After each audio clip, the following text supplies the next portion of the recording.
President, and gentlemen, ladies of the House, standing here with 8 minutes in my hands and at this venerable and rather magnificent institution, I was going to assure you that I belong to the Henry VIII School of Public Speaking, that as Henry VIII said to his wives, I shall not keep you long. But now finding myself the seventh speaker out of 8 in what must already seem a rather long evening to you, I rather feel like Henry VIII's last wife. I more or less know what's expected of me, but I'm not sure how to do it any differently. Perhaps what I should do is really try and pay attention to the arguments that were advanced by the opposition today. We had, for example, Sir Richard Ottaway challenging the very idea that it could be argued that the economic situation of the colonies was actually worsened by the experience of British colonialism. Well, I stand to offer you the Indian example, Sir Richard. India's share of the world economy when Britain arrived on its shores was 23%. By the time the British left, it was down to below 4%. Why? Simply because India had been governed for the benefit of Britain. Britain's rise for 200 years was financed by its depredations in India. In fact, Britain's industrial revolution was actually premised upon the deindustrialization of India. The handloom weavers, for example, famed across the world, whose products were exported around the world, Britain came right in. There were actually these weavers making fine muslin, light as woven air, it was said. And Britain came right in, smashed their thumbs, broke their looms, imposed tariffs and duties on their cloth and products, and started, of course, taking the raw materials from India and shipping back manufactured cloth, flooding the world's markets with what became the products of the dark and satanic mills of Victorian England. That meant that the weavers in India became beggars, and India went from being a world-famous exporter of finished cloth into an importer, went from having 27% of world trade to less than 2%. Meanwhile, colonialists like Robert Clive bought their rotten boroughs in England on the proceeds of their loot in India, while taking the Hindi word loot into their dictionaries as well as their habits.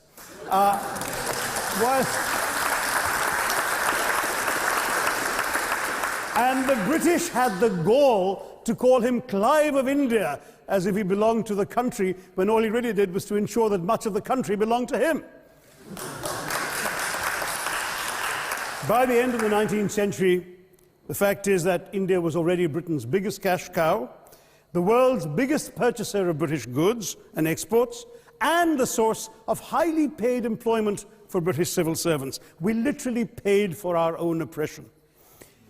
And as has been pointed out, the wealthy Victorian British families that made their money out of the slave economy, 1/5 of the elites of the wealthy class in Britain in the 19th century owed their money to transporting 3 million Africans across the waters.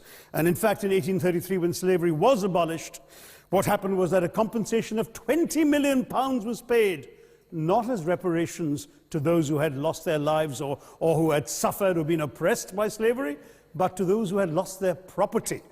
I was struck by the fact that your Wi-Fi password at this union commemorates the name of Mr. Gladstone, the great liberal hero. Well, I'm sorry, his family was one of those who benefited from this compensation.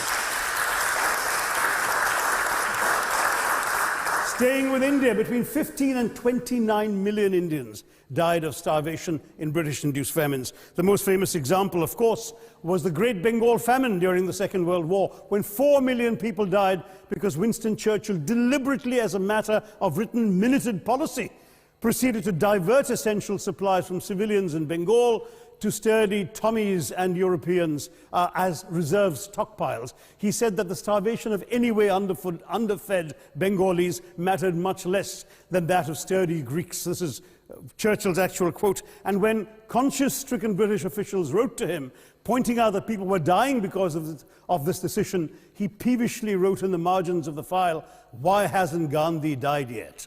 So all notions that the British were trying to do their colonial enterprise out of enlightened despotism, to try and bring the benefits of colonialism and civilization to the benighted heathen. I'm sorry, Churchill's conduct in 43, simply one example of many that gave a lie to this myth.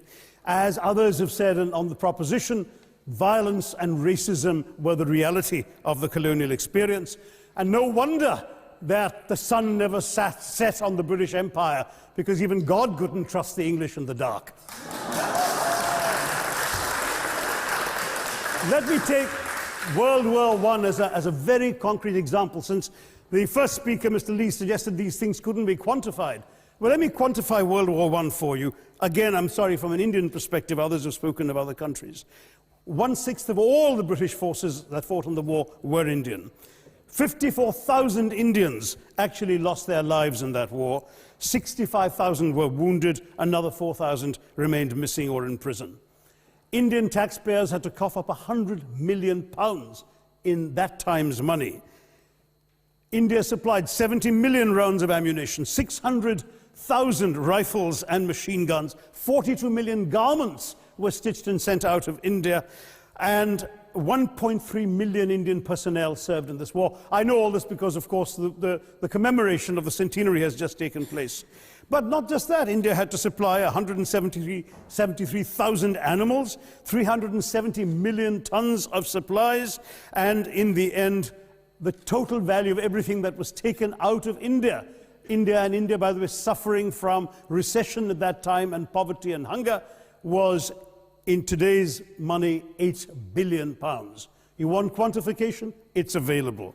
Second World War, it was even worse, 2.5 million Indians in uniform. I won't belabor the point, but of Britain's total war debt of £3 billion, in 1945 money, 1.25 billion was owed to India and never actually paid. Somebody mentioned Scotland. Well, the fact is that colonialism actually cemented your union with Scotland. You know, the Scots had actually tried to send colonies out before 1707. They'd all failed, I'm sorry to say. But then, of course, came union, and India was available, and there you had a disproportionate employment of Scots. I'm sorry, Mr. Mackenzie has to speak after me. Engaged in this colonial enterprise as soldiers, as merchants, as agents, as employees, and the earnings from India is what brought prosperity to Scotland, even pulled Scotland out of poverty. Now that India is no longer there, no wonder the bonds are loosening. Now, we've heard other arguments on this side. There's been a mention of the railways. Well, let me tell you, first of all, as my colleague, the Jamaican High Commissioner, has pointed out, railways and roads were really built to serve British interests and not those of the local people. But I might add that many countries have built railways and roads without having had to be colonized in order to do so.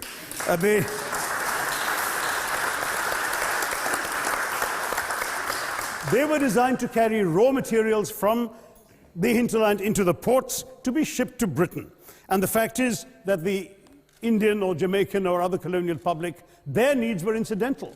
Transportation, there was no attempt made to match supply to demand for mass transport, none whatsoever. Instead, in fact, the Indian railways were built with massive incentives offered by Britain to British investors, guaranteed out of Indian taxes paid by Indians, with the result that you actually had 1 mile of Indian railway costing twice what it cost to build the same mile in Canada or Australia, because there was so much money being paid in extravagant returns. Britain made all the profits, controlled the technology, supplied all the equipment, and absolutely all these benefits came as private enterprise, British private enterprise, at public risk, Indian public risk. That was the railways as an accomplishment. We're hearing about aid. I think it was again Sir Richard Ottaway who mentioned British aid to India. Well, let me just point out that British aid to India is about 0.4% of India's GDP. The government of India actually spends more on fertilizer subsidies, which might be an appropriate metaphor for that argument. If I may point out as well,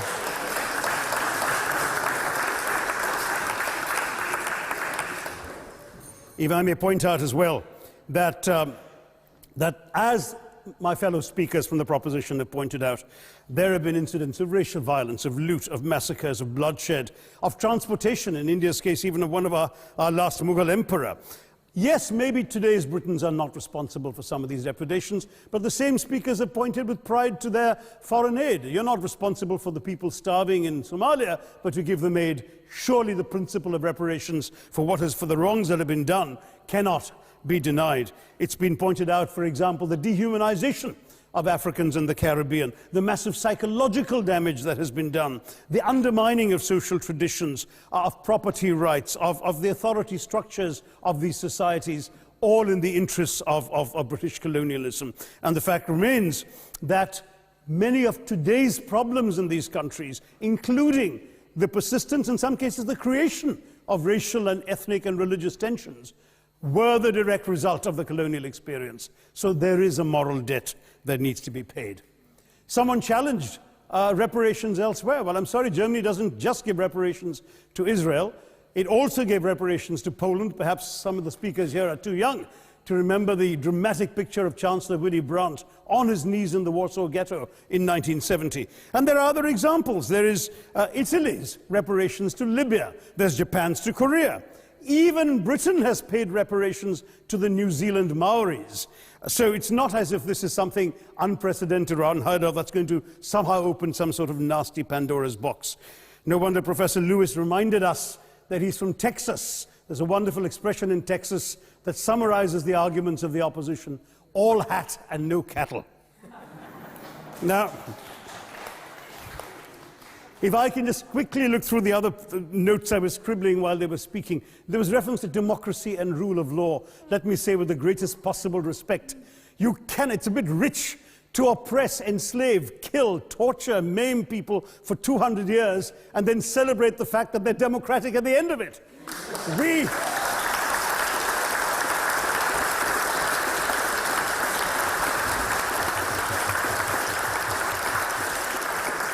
We were denied democracy, sir. We had to snatch it, seize it from you. With the greatest reluctance, it was conceded in India's case after 150 years of British rule, and that too with limited franchise. Yes, indeed, ma'am. The opposition spoke quite highly of Greek and Athenian democracy on which the West should pride itself, and spoke of liberty and equality in that same name. The Athenian democracy was only functioning because of the slave society on which it was built. That's the nature of colonisation. All right, I don't think that needs contradiction, not from me at any rate. But if I may just point out, I think the arguments made by a couple of the speakers, the first speaker, Mr. Lee in particular, conceded all the evil atrocities of colonialism, but essentially suggested that reparations won't really help, they won't help the right people, they'll be used as a propaganda tool, they'll embolden people like Mr. Mugabe. It's always nice how in the old days, I'm sorry to say that the people of the Caribbean used to frighten their children into behaving and sleeping by saying Sir Francis Drake would come after them. That was a legacy of that. Now it's Mugabe will be there. So this is the new sort of Sir Francis Drake of our times.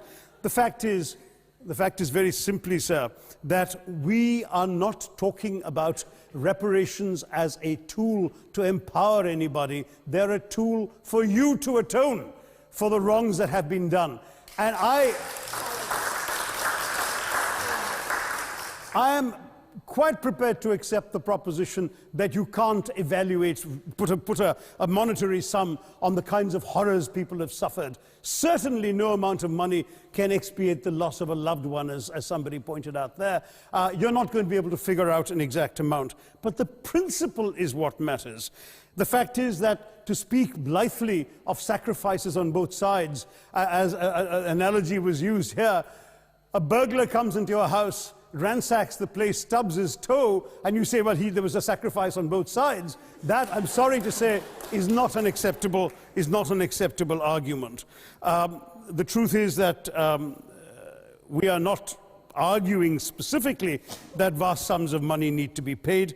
The proposition before this House is the principle of owing reparations, not the fine points of how much is owed, to whom it should be paid. The question is there a debt? Does Britain owe reparations? As far as I'm concerned, the ability to acknowledge a wrong that has been done, to simply say sorry, will go a far, far, far longer way than some percentage of GDP in the form of aid. What is required, it seems to me, is accepting the principle that reparations are owed. Personally, I'd be quite happy if it was £1 a year for the next 200 years after the last 200 years of Britain and India. Thank you very much, Madam President.